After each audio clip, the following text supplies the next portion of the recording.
51 years ago in the Quad Cities, back in the great year of 1971, a family started selling floor covering from a store they called Carpetland USA. Well, that business is still family owned and operated with many longtime employees in many locations. And here's the man, Eric Langan, president, owner of Carpetland USA. It's great to have you here, Eric. Great to have you. Thanks, Paula. Appreciate it. I don't think we've ever had you here live. It's been, I think it's one time, but it was years and years and years ago. A long time ago. How is the floor covering business? It's competitive, isn't it? It is. The floor covering business is pretty strong. We've had a great past couple years. As awkward as it sounds, COVID was actually a pretty good thing for our business. And I say that with all due respect. Obviously, COVID was a bad time for a lot of people, but it forced people to stay home. Therefore, they did a lot of looking at what needed to be done at their house, and floor covering was a big project that they wanted to take care of. Yeah, I think you guys are one of the industries that really did well. All home improvement. Yep. You know, whatever you wanted to do, because people were appreciating their homes more and wanting to change things. So this did start with your grandfather. It did. It did. The founder of Carpetland, a gentleman named Ulrich Meyer, which is an interesting story in his own right. He was an escapee of the Holocaust. Wow. Well, he started Carpetland in the Munster, Indiana area in the 60s. Well, long fast forward, him and my grandfather worked in a past life at a furniture store. And as Rick got his start and wanted to bring franchises, he approached my grandfather and said, I'd really like to put a store in Davenport, Iowa, and I'd like you to be the guy to do it. And after some thought back and forth, my grandfather finally made the decision that he wanted to do that and started our store on Brady Street in 1971. Oh my gosh, your grandpa. And followed by your dad. How many years later? Yeah, my father worked with my dad, or my father worked with my grandfather right away, but shortly took over control of the two stores we had at the time, Clinton and Davenport, in the early 80s, and then grew the stores up to 7. And then in 2004, I approached my father to buy him out, and since then added 2 more stores. So we've kind of just grown it with each generation. So Eric, when you were a little kid, did you just know it's like, well, this is going to be my baby? Did you always think that? No, I didn't. You know, my parents both encouraged my brother and I to go do other things, but you know, being around it and having so much familiarity with the floor covering industry and being in business, which is competitive, and I'm a competitive person, it was a good fit, and I had an opportunity, so I went with it. Yeah, and it's worked out well for you and your family. We've watched your kids grow up through all of your commercials through all of the years. You brought some of your superstars in today. Yes. This is the stuff that everybody wants. Yep. It looks like wood, but it's not.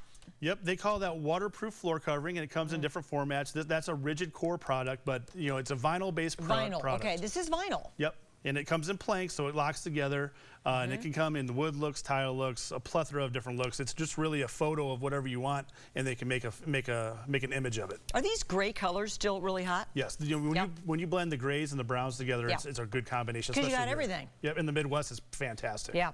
What about the tile next to us here? The tile. You know, the tile industry is really going back to that retro look. You know, the 70s. They want to have those those older retro patterns, which are great for bathrooms, backsplashes, mudrooms. So you're seeing a lot of the more 60s, 70s looks at the time being in those spots, because there's less and less tile going in houses these days, so they're really focusing on the fashion in bathrooms, mudrooms, and backsplashes.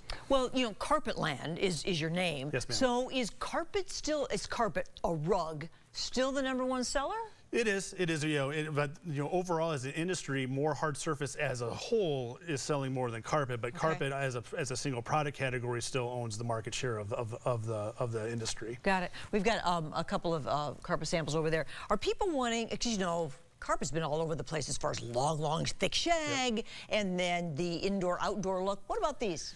Right now, what we're seeing in carpet is a lot of pattern looks, specifically going on stairs or specific areas within the home, offices, basements. But what a lot of folks are doing is really using their staircase as an accent point, and they're using pattern carpets to really accentuate that, while they have hard surface on the lower level and even on the upper level. That's interesting. Yeah. That's changed over the years, hasn't it? It has. It's very rare that the flooring industry, they're actually making carpet specific to stairs. Yeah, because we would think carpet's not going to hold up well on a stair. Right. Yeah. The way they make it today, it's actually a very viable option.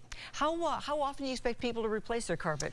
Every 7 years. Industry average about 7 to 10 years. If you take care of your carpet, it never really wears out. It uglies out, and then by 7 to 10 years, your update for new fashion, new color, new style. Wait a minute, you're not selling any ugly carpet. No. But you mean just the way people feel about it in their homes, right? Yep. Yep. It really, it's an emotional purchase, isn't it? It is. I mean, it's an accentuation of your fashion and your style. You know, your home is you take a lot of pride in. So, you know, a lot of people take the time and energy. We understand the flooring purchase is a big deal, and we have to take a lot of time, effort, and energy to find the right floor with the right person. Well, you guys advertise a lot of sales. We do. You got a big one coming up for the holiday, the summer holiday, the Memorial holiday. Yeah, and beyond. Memorial Day is it's our biggest sale of the year. We'll be starting that next week, and we're throwing our best offers out there with free labor on carpet, which will include pulling up the old and hauling it away and moving furniture. And then for every square foot of hard surface you buy, we'll throw in a free one as long as we do the professional installation. Nice. How often you get your stuff replaced? My wife pushes me to get it replaced more than I would. Let's just put it that way. She's probably saying, "Come on, we can do it, can't we?" Right. Yeah, I know. Well, how fun for you that you've been. Do you see an accentuation beyond yourself for this business? You know, I get asked that a lot. You know, I have two teenage boys, and the same message to them when I was their age is, you know, we want them to go do whatever they want. They're both going to be smart, good people, and if it fits for them, great. If not, all the better. I'll just have to have them on here for some other business. Sure. It's like, oh, what are you doing? It's like, who knows what it might be, right, Eric? Well, all the best to your family and what you guys have meant in the Quad Cities for all these generations. We're very blessed. The Quad City markets, the surrounding markets have been very good to us too. So thank you. 9 stores, by the way. Yes. Yeah. Yep. Carpetland USA, Eric, good to see you. Thanks, Paula.